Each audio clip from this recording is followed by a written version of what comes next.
ناظري والله يعلم ما جرى. پیارے نبی صلی اللہ تعالی علیہ وسلم کی بیویوں میں سے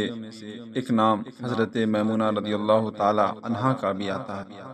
حضرت میمونہ رضی اللہ تعالی عنہا کے والد کا نام حارث بن حسن ہے اور ان کی والدہ کا نام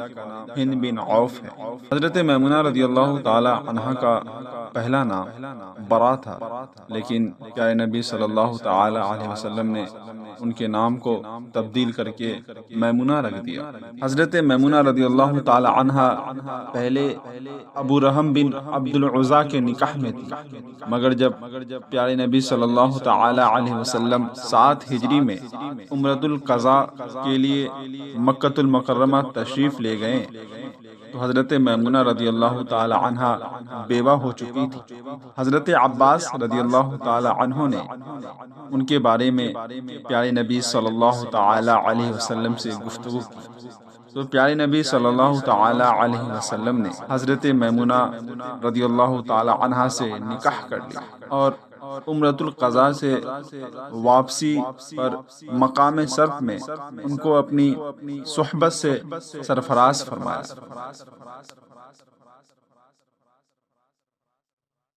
اور حضرت میمونہ رضی اللہ تعالی عنہا کی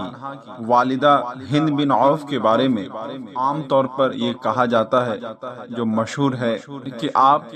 دامادوں کے اعتبار سے روئے زمین پر کوئی بڑھیا ان سے زیادہ خوش نصیب نہیں ہوئی، کیونکہ حضرت میمونہ رضی اللہ تعالی عنہا کے والدہ کے دامادوں کی فہرست میں مشہور ہستیاں ہیں۔ اولن تو پیارے نبی صلی اللہ تعالی علیہ وسلم وہ حضرت ابو بکر صدیق رضی اللہ تعالی عنہ، حضرت علی رضی اللہ تعالی عنہ، حضرت حمزہ رضی اللہ تعالی عنہ، حضرت عباس رضی اللہ تعالی عنہ، حضرت شداد بن الہاد رضی اللہ تعالی عنہ، یہ تمام ہستیاں حضرت میمونہ رضی اللہ تعالی عنہا کے والدہ کے داماد تھے۔ حضرت میمونہ رضی اللہ تعالی عنہا سے مکمل 76 حدیثیں مروی ہے، جن میں سے 7 حدیثیں ایسی ہے جو بخاری شریف اور مسلم شریف میں موجود ہے، اور ایک حدیث صرف بخاری شریف میں ہے، اور ایک ایسی حدیث ہے جو صرف مسلم میں ہے، اور باقی حدیثیں دوسری کتابوں میں مذکور ہے۔ حضرت میمونہ رضی اللہ تعالی عنہا یہ حضور پرنور صلی اللہ تعالی علیہ وسلم کی آخری زوجہ مبارک ہے۔ ان کے بعد پیارے نبی صلی اللہ تعالی علیہ وسلم نے کسی دوسری عورت سے نکاح نہیں کیا، اور حضرت میمونہ رضی اللہ تعالی عنہا کے وصال میں مورخین کا اختلاف ہے، مگر مشہور قول یہ ہے 51 ہجری میں بمقام صرف وفات پائی، جہاں پیارے نبی صلی اللہ تعالی علیہ وسلم نے ان سے زفاف فرمایا تھا، اور ابن سعد نے واقعی سے نقل کیا ہے کہ انہوں نے 61 ہجری میں وفات پائی، اور ابن اسحاق کا یہ قول ہے کہ 63 ہجری میں ان کی وفات ہوئی، واللہ عالم۔ حضرت میمونہ رضی اللہ تعالی عنہا کی وفات کے وقت ان کے بھانجے حضرت عبداللہ بن عباس رضی اللہ تعالی عنہ موجود تھے۔ انہوں نے ہی حضرت میمونہ رضی اللہ تعالی عنہا کی نماز جنازہ پڑھائی اور ان کو قبر میں اتارا۔ محدث عطا کا بیان ہے کہ ہم لوگ عبداللہ بن عباس رضی اللہ تعالی عنہما کے ساتھ حضرت بی بی میمونہ رضی اللہ تعالی عنہا کے جنازے میں شریک تھے۔ جب جنازہ اٹھایا گیا تو حضرت عبداللہ بن عباس رضی اللہ تعالی عنہما نے یہ آواز بلند فرما کر یہ کہا کہ اے لوگوں، یہ پیارے نبی صلی اللہ تعالی علیہ وسلم کی بیوی ہے، تم لوگ ان کے جنازے کو بہت آہستہ آہستہ لے کر چلو اور ان کی مقدس لاش کو ذرہ برابر بھی تکلیف نہ پہنچاؤ۔ حضرت یزید بن اسم رضی اللہ تعالی عنہ کہتے ہیں کہ ہم لوگ نے حضرت بی بی میمونہ رضی اللہ تعالی عنہا کو مقام صرف میں اچھے طریقے سے مدفن کیا۔ یہ وہی مقام ہے جہاں پیارے نبی صلی اللہ تعالی علیہ وسلم نے ان کو اپنی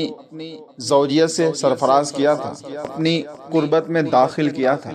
اللہ رب العزت سورۃ الاحزاب آیت نمبر 33 میں ارشاد فرماتا ہے وَقَرْنَ فِي بُيُوتِكُنَّ وَلَا تَبَرَّجْنَ تَبَرُّجَ الْجَاهِلِيَّةِ الْأُولَى وَأَقِمْنَ الصَّلَاةَ وَآتِينَ الزَّكَاةَ وَأَطِيعْنَ اللَّهَ وَرَسُولَهُ إِنَّمَا يُرِيدُ اللَّهُ لِيُذْهِبَ عَنْكُمُ الرِّجْسَ أَهْلَ الْبَيْتِ وَيُطَهِّرَكُمْ تَطْهِيرًا، اور اپنے گھروں میں ٹھہری رہو، بے پردہ نہ رہو، جیسے اگلی جاہلیت کی بے پردگی، اور نماز قائم رکھو اور زکوٰۃ دو، اور اللہ رب العزت اور اس کے رسول کا حکم مانو۔ اللہ تو یہی چاہتا ہے کہ اے نبی کے گھر والوں کہ تم سے ہر ناپاکی دور فرما دے اور تمہیں پاک کر کے صاف ستھرا کر دے۔ اللہ رب العزت نے جو ارشاد فرمایا وَقَرْنَ فِي بُيُوتِكُنَّ، یعنی اپنے گھروں میں ٹھہری رہو، یعنی اے میرے حبیب صلی اللہ تعالی علیہ وسلم کی ازواج، تم اپنے گھروں میں ٹھہری رہو اور اپنی رہائش گاہوں میں سکونت پذیر رہو۔ اللہ رب العزت خاص طور پر ازواج مطہرات رضی اللہ تعالی عنہن کو خطاب فرما رہا ہے، لیکن اس حکم میں دیگر عورتیں بھی داخل ہیں، یعنی وہ عورت جو پیارے نبی صلی اللہ تعالی علیہ وسلم کے نکاح میں نہیں تھی، یعنی ہر عام ہر خاص جتنی بھی عورت روئے زمین پر موجود ہے سب پر یہ حکم لازمی ہے، سب کے لیے ضروری ہے کہ اس آیت کے تحت اپنی زندگی گزارے، اپنی زندگی گزر بسر کرے۔ یہ بھی ملاحظہ فرمائیں کہ پیارے نبی صلی اللہ تعالی علیہ وسلم کی بیویوں نے اللہ رب العزت کے احکام پر کتنی پابندی کے ساتھ عمل کیا۔ اللہ رب العزت نے پیارے نبی صلی اللہ تعالی علیہ وسلم کی تمام بیویوں کے اس عمل کو قبول فرمایا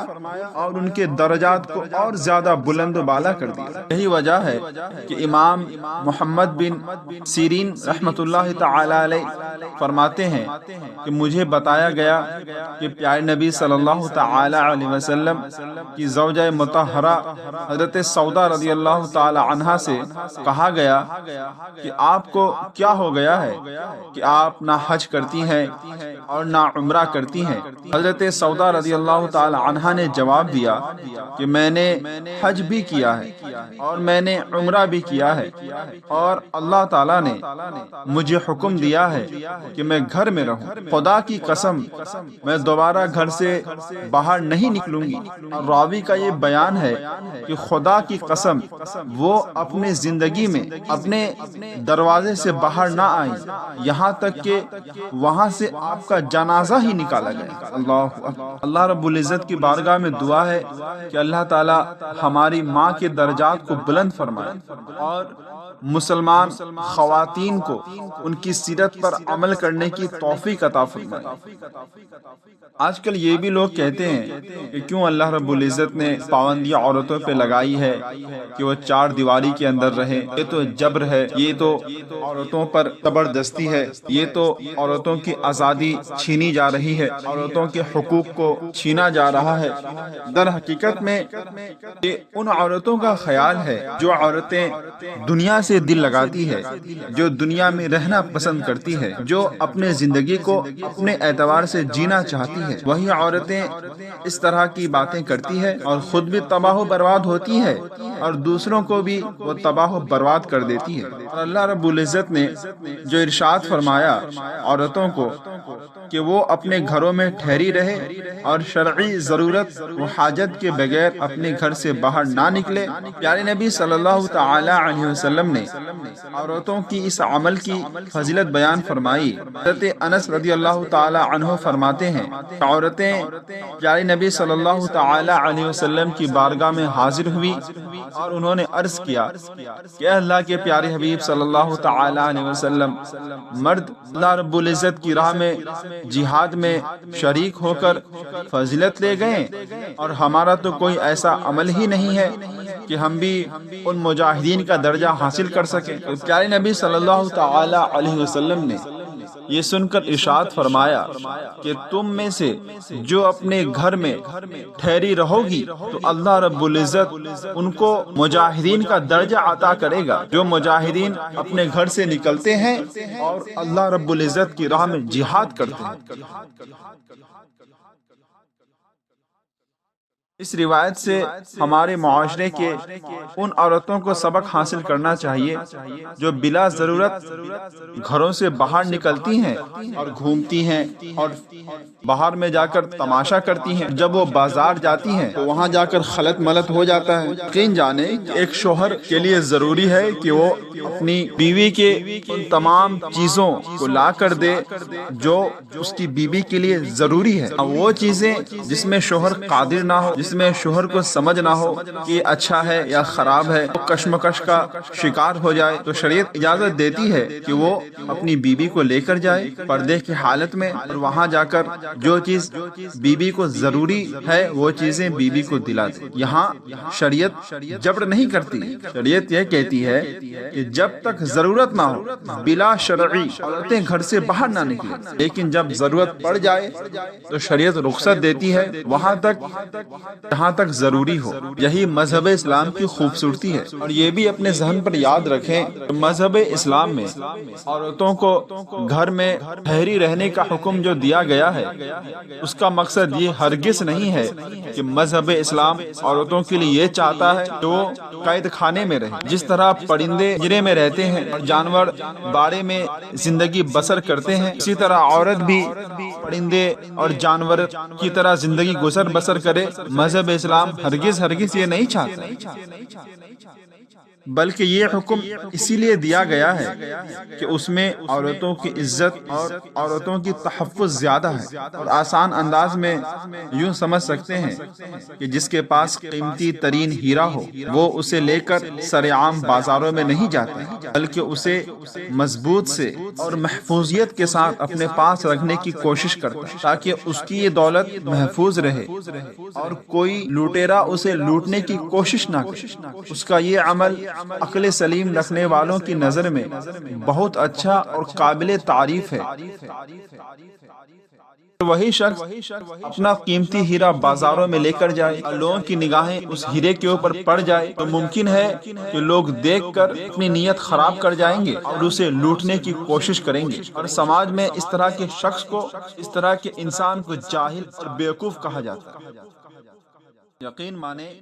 کہ قیمتی ہیرے کا یقیناً اس میں کوئی شک نہیں ہے کہ قیمتی ہیرے کا زیادہ تحفظ اسے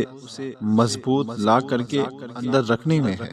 نہ کہ اسے سر عام گھومنے میں ہے۔ اسی طرح عورت کی عصمت کا زیادہ تحفظ اس کا گھر کے اندر رہنے میں ہے، نہ کہ غیر مردوں کے سامنے آنے جانے میں ہے، ان کے درمیان گھومنے میں ہے۔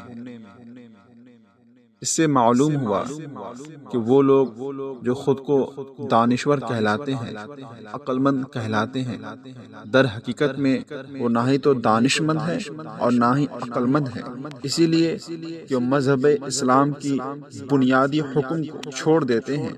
مذہب اسلام کے مقصد کو ترک کر دیتے ہیں اور کافروں کی طرح زندگی۔ اور ایسے لوگوں کا اہم ترین مقصد یہ ہے کہ لوگوں کی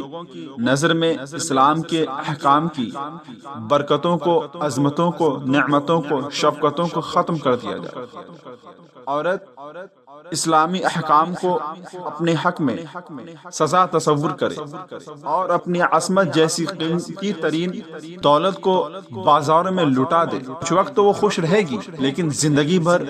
وہ روتے رہے گی۔ اللہ رب العزت کی بارگاہ میں ہر مسلمان کو دعا کرنی چاہیے کہ اللہ تعالیٰ مسلمانوں کو اسلامی احکام کے مقصد پر چلنے والا بنائے، مذہب اسلام کے احکام کو سمجھنے والا بنائے، عورتوں کو اپنی عزت کی حفاظت حفاظت کرنے والا بنا۔ یہ کافر چاہتے ہیں کہ مسلمان باہر برباد ہو جائے، ہلاک ہو جائے، کیونکہ ان کو معلوم ہے کہ اگر کسی گھر کو تباہ کرنا ہے تو وہاں کی عورتوں کو تباہ کر دو، اس گھر میں رہنے والی عورتوں کے دماغ میں گندی گندی فکر پیدا کر دو، اس گھر میں رہنے والی عورتوں کو شیاطین کے گروہ میں شامل کر دو، اس گھر میں رہنے والی عورتوں کو بے نمازی بنا دو، اس گھر میں رہنے والی عورتوں کو قرآن کریم سے دور کر دو، اس گھر میں رہنے والی عورتوں کو اچھے لوگوں سے دور کر کے برے لوگوں کے ساتھ اس کا رشتہ جوڑ دو۔ اس لیے اکثر و بیشتر جو گھر ہلاک ہو جاتے ہیں، تباہ و برباد ہو جاتے ہیں، اس کا اصل مقصد یہ ہوتا ہے کہ اس گھر کی عورتیں بگڑ جاتی ہیں تو وہ گھر تباہ و برباد ہلاک ہو جاتا ہے۔ اور جس گھر کی عورتیں صحیح سالم ہو، تقوی والی ہو، اللہ اس کے رسول کی فرما برداری ہو، یقیناً وہ گھر جنت نما ماحول والا بن جاتا ہے۔ اس گھر کے لوگوں کے دلوں میں خوف خدا پیدا ہو جاتا ہے، وہ لوگ دنیا کی زینت کو ترک کر دیتے ہیں اور اللہ رب العزت پیارے نبی صلی اللہ تعالی علیہ وسلم کے ساتھ اپنا رشتہ مضبوطی سے قائم کر لیتے ہیں۔